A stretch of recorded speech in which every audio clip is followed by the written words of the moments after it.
రాష్ట్రంలో ఉన్న వారి కంటే విదేశాల్లో స్థిరపడిన వారే మాతృభాషపై అధికంగా మమకారం చూపుతున్నారని అవనిగడ్డ ఎమ్మెల్యే మండలి బుద్ధప్రసాద్ అన్నారు. విజయవాడలోని పీబీ సిద్ధార్థ ఆర్ట్స్ కళాశాలలో పొట్టి శ్రీరాములు తెలుగు విశ్వవిద్యాలయం ఆధ్వర్యంలో నిర్వహించిన ప్రవాసాంధ్రుల ఆత్మీయ సమ్మేళనానికి ఆయన ముఖ్య అతిథిగా హాజరయ్యారు. బోధనకు పరిశోధనకు పరిమితం కాకుండా దేశ విదేశాల్లో విద్యాపరమైన సమస్యలపై చర్చించి పరిష్కరించేందుకు పొట్టి శ్రీరాములు విశ్వవిద్యాలయం పనిచేస్తుందని బుద్ధప్రసాద్ కొనియాడారు. దీనిని మరింత ముందుకు తీసుకెళ్లాలని కోరారు.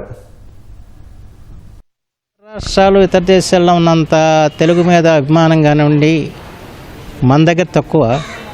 ఇప్పుడు ఈ సభలకి ఎంతమంది సొంత ఖర్చులు పెట్టుకుని వచ్చారంటే వాళ్ళకి అభిమానంతో ఇక్కడ ఏదో జరుగుతుందని చెప్పాను. కానీ ఇక్కడ మాకు కూడా ఏమంటే సభలు జరుగుతున్నాం కానండి ఎంతసేపు సభలు జరిపి గతం ఎంతో ఘనకీర్తిని చాటుకోవటం తప్ప వర్తమానంలో ఉన్న సమస్యల్ని భవిష్యత్తులో ఎదుర్కోబోయే సమస్యల్ని చర్చించడం కానీ పరిష్కరించడం కానీ చేయలేకుండా ఉన్నాం.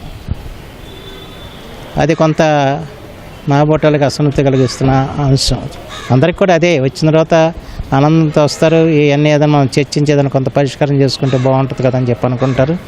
అది ఆ దిశలో రాకుండా ఎవరు వచ్చినా కూడా తెలుగు చాలా గొప్పదని చెప్పటం, తెలుగుకు డోకా లేదని చెప్పటం, ఈ తెలుగుని మేము ముందుకు తీసుకెళ్తామని చెప్పటం, ఈ మాటలు సరిపోతున్నాయి పొడి మాటలు తప్ప ఒక తగిన కార్యాచరణ ప్రణాళిక. అసలు తెలుగు ఏమి సమస్యలు ఎదుర్కొంటుంది?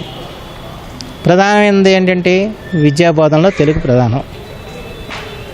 ఇవాళ మనం చూస్తున్నాం తెలుగు అక్షరాలు కూడా నేర్పించిన పరిస్థితులు మనకు కనిపిస్తున్నాయి.